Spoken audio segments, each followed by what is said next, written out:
I told myself it would be different this time. This relationship started with passion, excitement, and connection. He said all the right things. It felt like a fresh start. I was hopeful. Finally, someone who gets me. Yet, it didn't take long before feeling that familiar pit in my stomach. All the miscommunications, the emotional highs and lows, the silent treatment, me walking on eggshells. It's all coming back to me now. And I found myself wondering, how did I end up here again? Hi, my name is Brenda Reese, and I'm your host for the Forgive Yourself podcast. Now, if what I just shared resonates, you're not alone. Many strong, self-aware women find themselves in the same painful relationship patterns over and over again, not because they are broken, but because their inner world is repeating what it learned a long time ago. That's what I did. Now, the good news is that awareness is the first step to breaking the cycle, because we can't do anything with something that we don't know is there. So we have to have awareness around it. Today, we are going to explore 5 signs that you're caught in a toxic relationship loop. And then the good thing is how we begin to rewrite our story to get out of that loop. So we want to start with, what is a toxic relationship cycle? A toxic relationship cycle is a recurring pattern of emotional unhealthiness that keeps you stuck in relationships that drain your self-worth rather than support your growth. This sounds familiar. These patterns are often deeply ingrained and emotionally familiar, making them feel normal, even when they're harmful. They're usually rooted in unresolved wounds from childhood or early experiences where love was tied to pain, inconsistency, or neglect. Without awareness and healing, we often unconsciously recreate these patterns, either by choosing similar partners or by playing out the same roles over and over again. So here are the 5 signs that you're caught in a toxic relationship loop. Sign number 1. You're always the one doing the emotional labor. In every relationship, someone needs to take responsibility for communication, emotional safety, and working through the problems. But if that person is always you instead of both of you, well, that's a red flag. So ask yourself, are you always initiating the hard conversations? Do you constantly try to fix things when your partner shuts down? Do you feel it's your job to manage their moods, triggers, or insecurities? And maybe even you take on the mood? That's another telltale sign. Like if they're upset, you're upset. If they're down, you're down. Yeah. This pattern of emotional overfunctioning is common among women who grew up in environments where love meant caretaking, pleasing, or even walking on eggshells. I was very familiar with that. You may have learned early on that your value comes from being the one who holds everything together. I grew up never knowing how my mom was going to react. One minute we were laughing and the next we were being punished. And so I learned to be the peacemaker. Did you? In healthy love, responsibility is mutual. You're not supposed to carry the emotional weight for 2 people. I'm so glad I learned that. Took a while, though. All right, sign number 2 that you are caught in a toxic relationship loop. Chaos feels more familiar than peace. Do you find yourself feeling anxious when things are too good? Kind of like waiting for the other shoe to drop? Do calm, consistent partners bore you? Are you more drawn to the intensity of drama than the reliability of security? If so, you may be associating emotional chaos with love. This is often a result of growing up in environments where love was inconsistent, unpredictable, or conditional. As adults, we unconsciously seek out those same emotional roller coasters because that's what we know. The problem is that adrenaline fueled chemistry you feel isn't always connection. Hmm. That adrenaline fueled chemistry you feel isn't always connection. Sometimes it's your nervous system responding to danger signals it recognizes from past experiences. Oh my gosh. When I was realizing that I was in a toxic relationship in my third marriage, yes, it took me a while. I'm a little slow learner. I sought out help from a therapist who told me, Brenda, love isn't like Hollywood movies. It's not supposed to be about intensity. And that's all I was used to having, that adrenaline fueled chemistry. I thought that was normal. I remember her saying, what you want to have is someone that you feel intrigued about, not so intense that you can't eat, you can't sleep, which I thought was normal, yet a person that you want to get to know.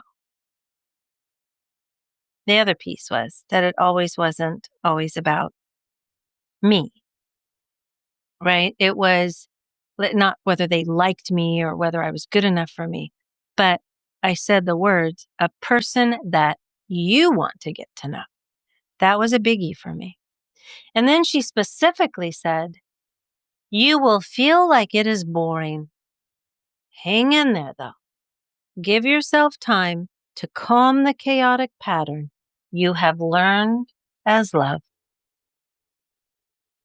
So if you're mistaking anxiety for attraction, it's time to pause and ask, is this excitement or is it my childhood trauma being triggered? It's kind of a good question to ask. Now, sign number 3, you are caught in a toxic relationship loop. You keep ignoring red flags because you see potential. All right. You believe in people. You see the good in them. You hold on to the idea that if they just healed, if they just tried a little harder, things could be amazing. Have you felt like that? I have. While compassion is a beautiful trait, when it causes you to ignore your own boundaries, your needs, or your intuition, it then becomes self abandonment. Toxic relationship cycles often include a savior complex, where you become the fixer, the one who just loves them enough to make them change. But here's the truth. You can't love someone into being who they're not ready to be. I want to repeat that. You can't love someone into being who they are not ready to be. Every time you stay for their potential, you abandon your reality and your present moment. Healthy relationships are not built on what ifs. They're built on mutual growth, honesty, and consistent behavior in the present. When I got sober in AA, I remember my sponsor talking with several of us women who were in this group, and we were all still in toxic relationships. And she made this one comment that I've always remembered. She said, ladies, any relationship based on potential is fucked. Yeah. She was this really sweet lady. So, of course, using that word, I'm like, what? But I understood. right? But you can imagine that this caught our attention. And for a lot of us, we were seeing the potential, right, in these other people.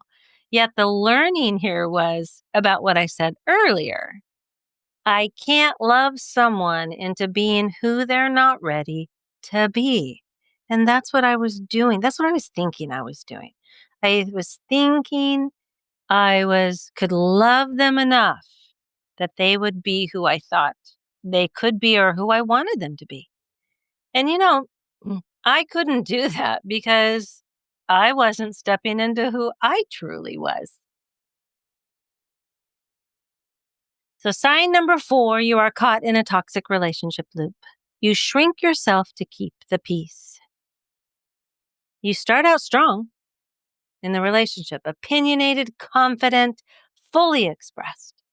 But over time, you begin to dim your light. You stop voicing your needs. You let things slide to avoid conflict.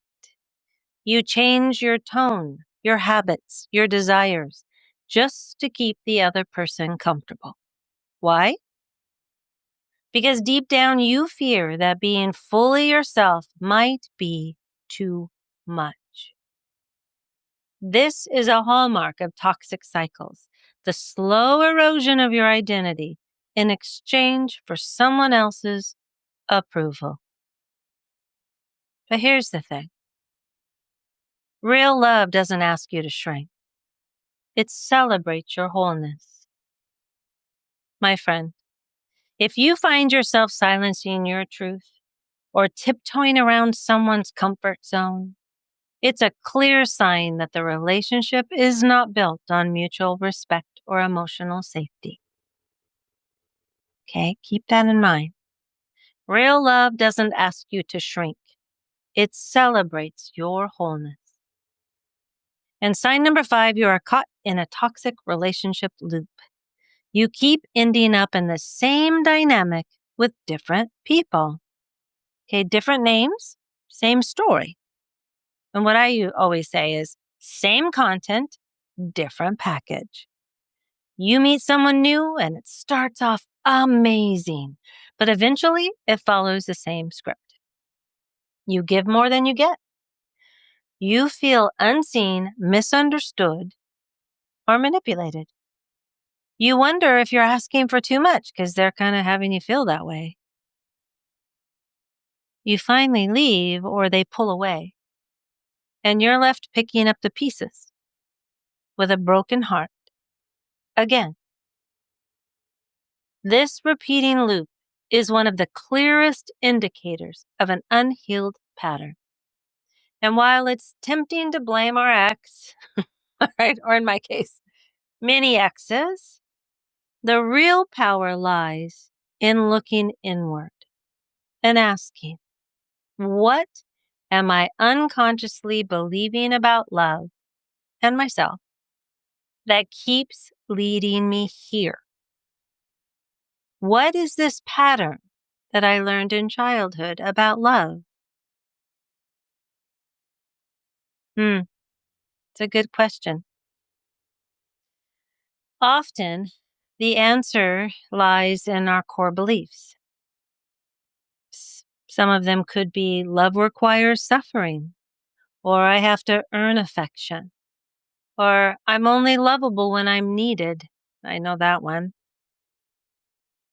And could be I'll be abandoned if I'm honest, if we've tried to share our truth before and got shut down. In doing the forgiveness work, I found that my core belief and pattern that kept playing out for me was I have to work hard to get love. Love is painful. And a big one that played out for me for a long time was any man that I love will choose another woman or something over me. Now, when I traced back, I did a relationship timeline when I started doing the forgiveness work. And when I traced back, I saw that that one happened in almost every single relationship.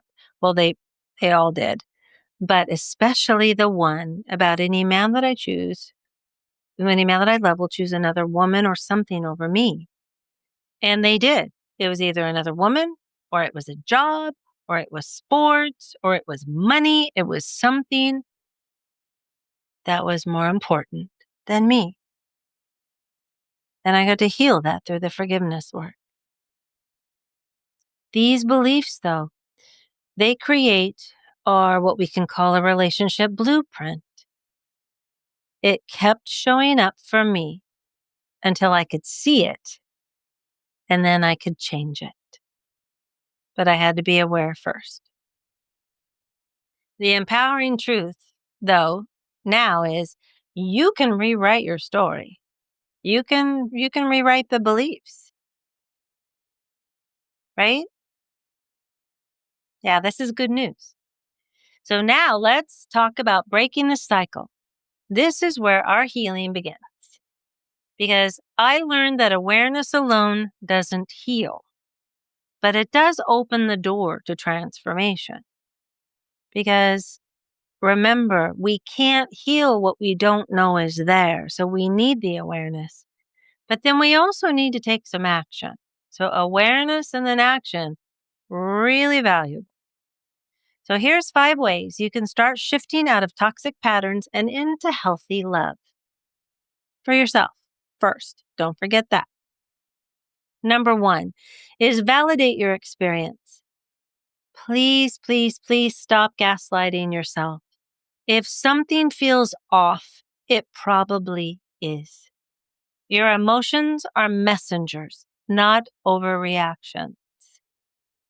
I didn't trust myself in that 3rd marriage when I felt that he was having an affair, and I knew it. I could feel it.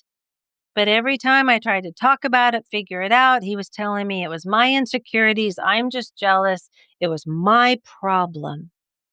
And I fought so hard. I was so torn because it's like, no, I'm seeing some signs, but then I'm hearing this other thing, right? This external that I was dependent upon was his thought about me.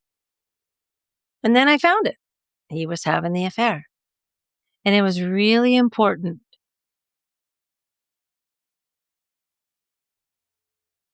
to know that I could really learn to trust my intuition. Emotions are messengers, not overreaction. Number 2, reconnect with your boundaries. Boundaries aren't about pushing people away. They're about choosing yourself, your safety, your peace, your truth.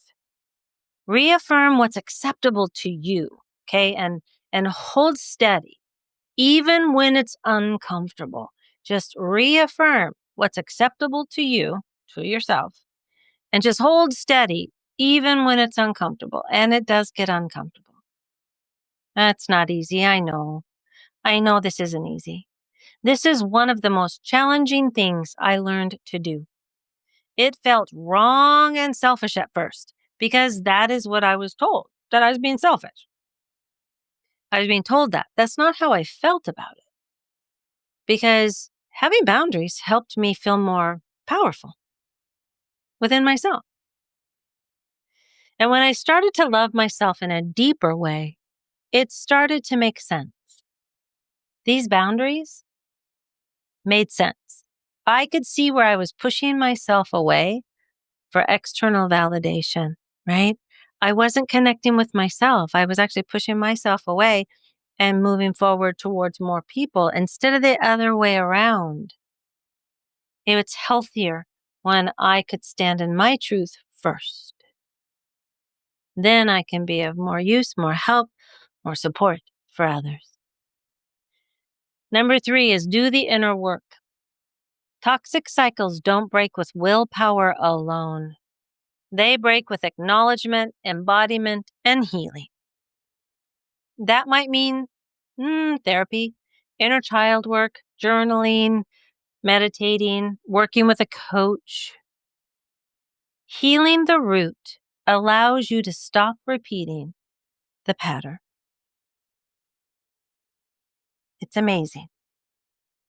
And I don't know if we ever, sometimes I don't think we 100% stop repeating the pattern, but I'm going to tell you what, when we find the root of this and we start doing the healing work and start loving ourselves more, we can definitely catch ourselves a lot quicker and it's not as intense. Number 4, give yourself permission to start again differently. This is so important.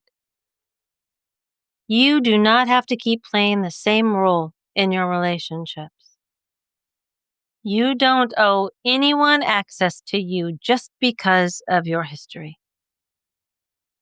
You're allowed to grow and to choose partners who grow with you. Okay? I really want you to hear that. And number 5, practice choosing peace over pattern. It is actually going to feel boring at first. Calm, steady love can feel unfamiliar when chaos has been your norm. But trust this. Peace is not the absence of passion. It's the presence of safety. You can definitely feel passionate in your peace and feel safe at the same time. So that was a lot. And thank you for hanging with me. And what I'd like to do is kind of give you a few takeaways that I'd like you to take from this time together. You are not broken. You are becoming aware. If you see yourself in these patterns that we've talked about, don't shame yourself, please. You're not weak. You're not foolish. You're not doomed to repeat the same mistakes. You are waking up, my friend. And waking up is the bravest thing you can do. Every time you choose your truth over your trauma, you break a piece of the cycle. Every time you walk away from chaos instead of chasing it, you take back your power. Every time you love yourself enough to stop settling, you get closer to the love you actually deserve. The pattern stops with you.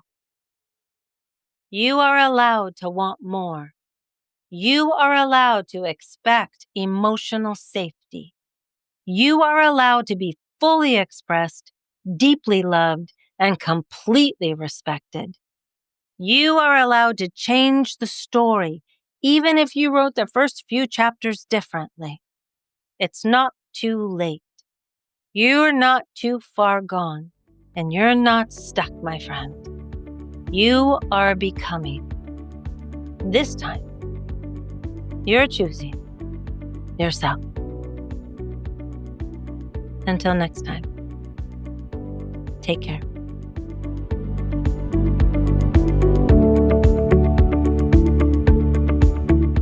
Thank you so much for listening today.